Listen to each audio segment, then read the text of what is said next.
from the All Indiana Podcast Network. This is Wish TV's Behind the Eight. What's on the program for this fine day? McKinzie Roth takes you behind the scenes at News 8. Sounds like a great program. It is amazing. Now, here's Wish TV's entertainment insider, McKinzie Roth.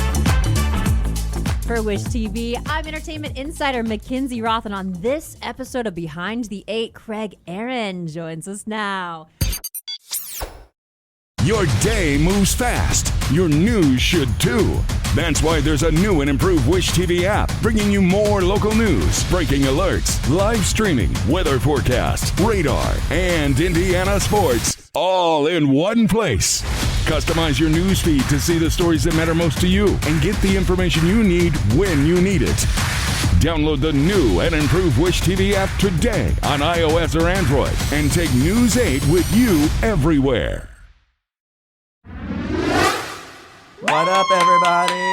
Craigers is here. Craigers Finally. happens to be one of my very best friends, and we've been dying to get him on the show on Behind the Eight, and he's here today. I know, finally have some time off. I know, Craig. Okay, so tell us a little bit about yourself. Where are you originally from? Oh, well, I'm definitely not from here originally. I am a southern born and bred boy. I grew up in a small little town in Florida, Yes. which is one of our favorite states to go to. Yours to vacation. Yep. Mine was where I lived.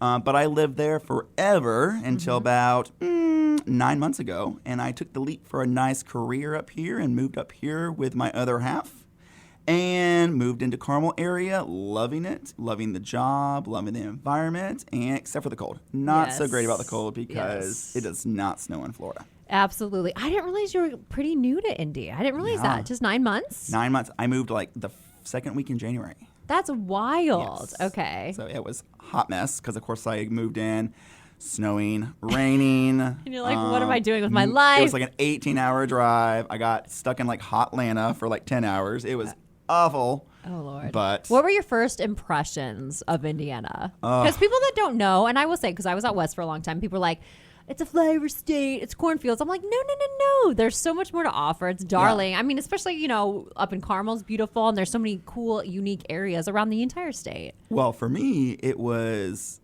everyone realized I was from the state of Florida. So they're like theme parks and beaches, and clearly I was not around that at all much of the time. I grew up in like a little small town. So I was near Daytona Beach, but never went to Daytona Beach. Right. So everyone was like, why did you move here? And then I tell them, like, well, for a job. And they're like, was it that important? And I'm like, you're dishing on your own state, man. Yeah, like, calm exactly. down. But it was actually fun for me because it's a completely new environment. I got bored with Florida. I was there for 33 years. So that's so wild. You have the same thing. Like, people live here forever. They get bored, too. So it was exciting. And it was exciting to move to more like a city-er type of environment because I grew up in like a 1,500-acre rural community. He's a straight up little farm boy. I grew up on a farm. You would never tell though, because you're all sophisticated and you love, the finer things in life. I was trained. Yeah. So you moved here with your ex-boyfriend. Yes. He's out. He's out of the gone. Bye. He's out of the picture. Yes. What is the dating scene like in Indiana, in the Midwest, like for a gay man? It's different. But I was actually surprised because I'm more closer to downtown area, more urban area. So there is a great big of that culture actually where we're at in Carmel and also in the downtown Indianapolis area. So for me, it's been actually nice to meet individuals because I'll be honest, I don't have that many gay friends because I grew up in a small little country town. We don't have that there. I was like the one token one that everyone loved. Well, I'm not going to lie, Craigers. I mean, I've always wanted a gay bestie, and I found you. She actually ordered me. I did. I saw the job is actually being her assistant. But I love you so much. Okay, so what's your type? Do you have a type? I do have a type. My type is more of the rugged, I guess you can say, type. Yeah. Like, I like the ones that are like guys. Yeah, like there's nothing wrong with any other way. Like, right.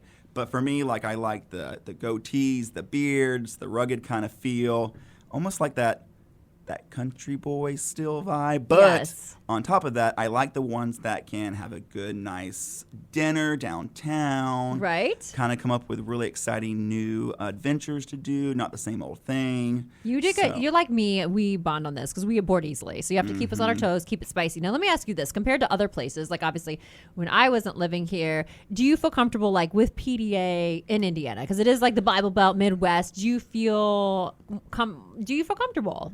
Well, I guess for me, I've never really even done the PDA because even with, and yes, it is true, I dated women all the way to college. Okay. So would you consider yourself bi, or would you a gay man? Like, what would you? Not that we need labels. Well, I would say probably 3/4 One Directions, 1/4 if the wine hits the right way. Are you still attracted to women? Yeah. You absolutely. are? Oh, absolutely. Really? But I have a very specific type with Okay. women too. What's So, your woman? I've known Craigers, and this I is new for know. me. What's your type of woman? like the token, and everyone's gonna be like, of course, the token cheerleader. You know, Craig was a cheerleader. I was a PS. cheerleader. Yes. So, but no, that like sweet little girl that you'll find next door, like Yes. that type of person. Okay. But with a slight wild side. Yes. Okay. So you dated women your whole life until College. Until college. Okay. And then the doors opened. I jumped out and I found out I was pretty. So. No, were you attracted to men though all through like Yeah, in high school yeah, and yeah, stuff? yeah, Okay. yeah. But you just were like, okay. But I grew up in like such a small town. I was like, ooh, Yeah. don't bring that up. And but so- now, like, yeah. it doesn't matter. Like, I know a Yeah. lot of people in my hometown, and I'm like, wow, yeah, I knew that. So do you feel that's interesting. Okay, I didn't know that. So what was your like? You don't have to take us through your first experience, but like, was it a love situation? Was it more like It was more of a love Okay. situation because Aw. for me, it was like and that's what people make fun of me because I'm like that sweet and innocent little like take me home to mama instead of take me to your Yes. room. Right. So Right. because I just never got into that scene of the Yeah. whole entire like, hi, my first name is this, and I'll be over in 30 minutes. right? Why do you think? I mean, and it's just hearsay. But why do you think that's more prevalent, like in the community you're in? You know, I don't know because I guess for me, like I don't have a great number of gay friends out there to ask. Sure. But it's almost like the desire. I feel like Okay. there's a desire and a want to Right. be wanted Okay. as well. Oh, okay, that's and I interesting. think it's also people just assume. So because Mm-hmm. people assume, it's just the norm that comes Right. into play. But I would just say that I think in the straight community it happens just the same as Yeah. it does in the gay culture as well. It's just the gay culture is the one that gets spotlighted for it. Yeah, I think that's so interesting. And there's a lot of times, like, do you find this? And like we have a friend who, someone's in a relationship and it's a man and a woman, but you clearly know that he is into dudes, Oh, or yeah. she, Oh, yeah, it's- or the vice versa, whatever. But The gay radar is very true. Like Okay. you can tell. So gaydar's real. Oh, It's a real gaydar's thing. real. Yeah. And I think what happens is when that individual finds out that you are, they suddenly want to become like your bestie. Okay. And they okay. want to, and you're like, oh no, bad decision. Don't do this. Yeah. Because then their significant other, when they eventually find out, they're like, oh, well, you're the one. And I'm Right. like, no, sweetie. There were like 10 others before me. You just didn't know it. Do you feel like you're represented well, like on television, like when you watch the news or you watch outlets or you watch shows per se? I think nowadays it's getting much better. Right, okay. I really truly think that a lot of movies played like critical roles in making it not look well represented Sure. in the past. But I think now with how culture is changing and how people are getting more comfortable, you're seeing a lot more like 10 years ago, you would never in your life see two men on a commercial right. together. Sure. Or two women. And now like it's just kind of a norm almost Yeah. you see. Like I was cracking up because for me, Old Navy has RuPaul as their guest on their commercial now. Right. And it's like, oh, Okay. that would have never happened 10 years ago. Right. So we've come a long way. Long way. I like. Now are you heavy into like the Pride scene, like in the No, summer? I'm not. Okay. I've never been to them. I Okay. don't have boas.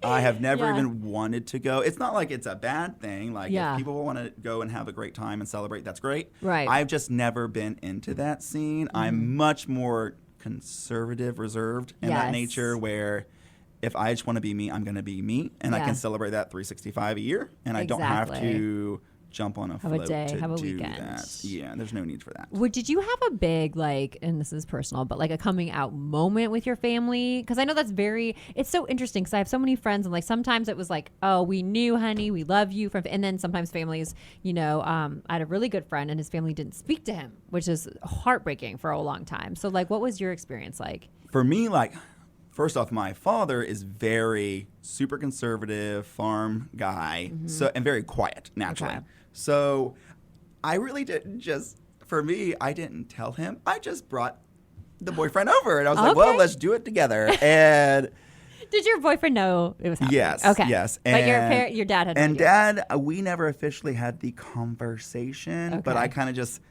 he realized. Yeah. I was like, well, we'll be sharing the room together tonight. Yeah, okay. And we won't have twin beds. Well, that's one way to do it, right? Yeah, You're just like, this is happening. Just do it. Yeah. And then my mother was a little more sensitive to the nature for about 6 months. And then after that, she got completely fine with it. Yeah. And just recently, my ex and I walked into her house when I went on visit, and there was like a portrait of him and I like next to the fireplace. And I'm like, oh, that's cute, but you can take that down now because we're not together anymore.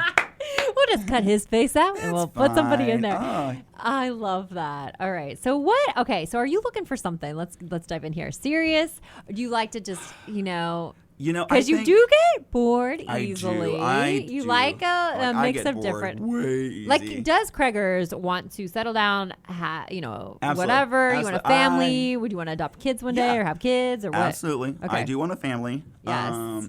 And I do want to settle down, but it has to be the person that grabs that attention. And I think that person I haven't fully met yet. Sure. And that's okay to say, potentially, but not fully sure no yet. Yeah. Because I need someone that's going to be on my same level. Yes. And I can't do well with someone that's like super boring or Yeah. someone that is way over the top. Because I don't like to chase a person. No. And I won't chase a person. Yes. But I also don't want to be like, let's hang out and watch another movie. What is up with men? I mean, they really, and I love that you said that, and this is important for men and women to hear, never chase someone. Yeah, Never chase someone. Ever, ever, ever. I learned this last time, my ex, which he was younger. Yeah. But when he would like have his moments or he'd be drinking and like get all angry and like leave the house, like I would chase after him because I'd be like, okay, well, safety first. Right. But then I was like, what am I doing right now? What are you doing right now? I'm in slippers and a tank top. Yes. So I learned quickly, you're like, if you do that, that just makes you and that person not on the same level. Exactly. And makes them feel like they control you. Exactly. And some couples, like, I feel like really get into that and they like the chase, but I always feel like, let them go. Like, if they're gonna go hang themselves, let them do it with their own rope and just let them go. And the funny thing is that when you don't chase them, guess who always circles back? Oh my gosh, you have to like update your phone plan because they're calling and texting so much. What is a crazy experience like that you've had with an ex? Oh gosh, what are like the craziest? Because and give some more tips to people in relationships. Like, never chase them. Never chase a man ever. And also, don't give them the benefit of the doubt after they've done you wrong in that type of negative way.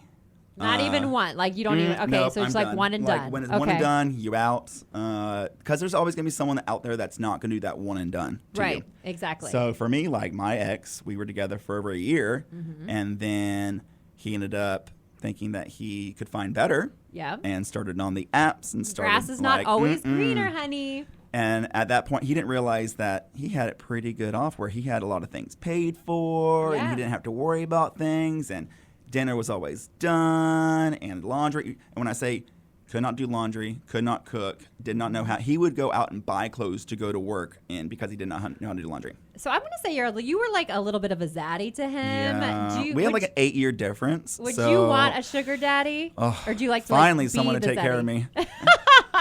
Actually, no. I don't want a sugar daddy. I'm too pretty. But no, sugar daddies want like exceptions and like rules got to be followed too. And I was laughing because I have a friend she's been burned. I don't know why she attracts cheaters. Okay, and so she's like, they're all gonna cheat. So would you rather be cheated on at Walmart or in Dubai? I was like, that's a really pessimistic way to look at it, but she does have an interesting point. That is true. So you say don't give exes a chance. So if they come back around, you just say ignore it. I can be friendly with an ex. Like I can be friendly. We can go to dinner.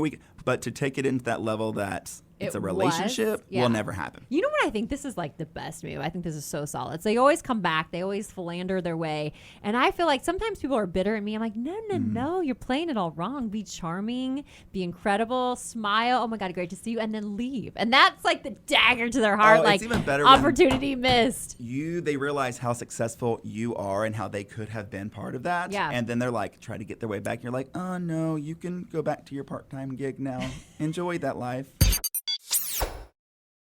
What do you think about someone who doesn't vibe with your friends? Can you have a relationship with them? No. Because I've tried. Yeah. It's like you have to have someone in common with you are common with your friends for reasons, so that person needs to be common with you and their friends. Yeah. Yeah. So if you don't, that's like super awkward. That's like them sitting like in the corner. Yeah. Like, and nobody wants like somebody like super mopey. No. You want someone that's going to get along with everyone, easygoing, and can like adapt to different environments. Yes, absolutely. What's an ideal date? I mean, obviously with COVID, it's very hard, but like here in Indy, what's like an ideal date for you? For me, let's see. I'm all about walks. Like I like to just have a nice walk down somewhere, even if it's down the Monon, anywhere. Look at, like for now, you're getting closer to Christmas time, and there will be lights out. So at least like seeing Christmas lights, doing like a hot cocoa, hot chocolate. I know I'm sounding like Disney Gone Wild right now. I love but like it so much. really nice. And then just like for me, I love going out to restaurants, but I love when someone takes the opportunity to cook for you. Oh, because like it's I so like, personal. yeah, because they went to the grocery store or delivered to their house. Yeah. And then they had that time to like really prep of like what you want to eat and the dessert, and that's nice. That's super nice until you find the takeout delivery in the garage. But oh my gosh. So we have wine nights, which I think is very important. Like we've been skipping lately, I know, but we're every in like trouble. Tuesday night, people are very jealous of our fun wine nights. And then, but we're having a Friendsgiving are. this weekend. Everyone Finally. listening, sure, you're invited. What's gonna go down? What do you want me to bring, Craigers? Craig is goodness. hosting because he's got this new am. fabulous house. What should I know. bring? I'm always just in charge of the booze and the wine. That's Does true. that Well, say she'll something? definitely bring the wine. I'm gonna do little appetizers. We're gonna keep it super casual. I think because for us, we're more important on dishing about certain things than the actual dish on the table. Yes. So for us, I'm thinking appetizers, some desserts. What should we wear? What's the attire? Are we super cash? Are we looking cute? I don't do you know. think? There's two ways we could go with this. We could and also if we're going to take pictures. We got to probably think about it too. It's either two ways, and there's two ways you can just. And I think two ways that pictures look really cute. Okay. One, PJ party, because everyone loves a good PJ party. I actually love that idea. And then two is dress fancy, because you can't. In between is just not fun. Boring. I don't know. I think PJ party. I think would be PJ fun. party. I got the- PJ party. I got the- PJ party. Which means I gotta go buy PJs because I don't sleep in PJs. But I'll find We some. show up. Craig has no clothes on. Happy birthday! And let's talk style really quickly because you are a man of style. You love style. When you watch TV, because he's amazing, he takes screenshots and catches me on my shows and all those things. What do you love to see style-wise from talent on TV, and what do you think, gots to go? For me, it's confidence.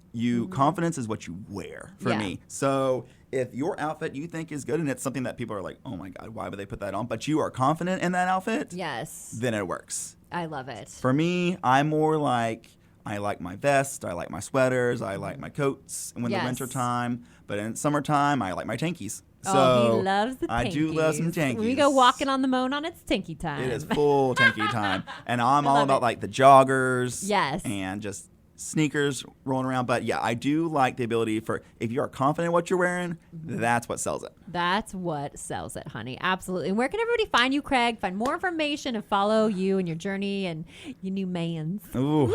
Well, I only have one social media, and that's because McKinzie made me get the social media. Do you love it, though? I do. He's like, it's a love-hate relationship. It's a love-hate. Well, she's actually the one that like handled my Tinder accounts, and she handled like my Instagram, so it's her fault. That's what I do. That's what I do. I do have the Instagram. Yes. And you'll see me tagged in all kinds of McKinzie photos. Yes, so of course. Okay. That's what I have. And then you'll see me around Carmel. Like I really like staying down in Carmel area. Yeah. I enjoy the vibe. I enjoy the restaurants, the local bar hangouts. Craigers. And of course downtown as well. Downtown as well. Thank you so much for being a guest on Behind the Woo! Woo! For this episode, I'm McKinzie Roth, Entertainment Insider here at Wish TV for the All Indiana Podcast Network. Make sure to subscribe to this podcast and all the other ones. Thanks so much for joining us. Until next time. Check out more podcasts from the All Indiana Podcast Network now at allindianapodcastnetwork.com. allindianapodcastnetwork.com.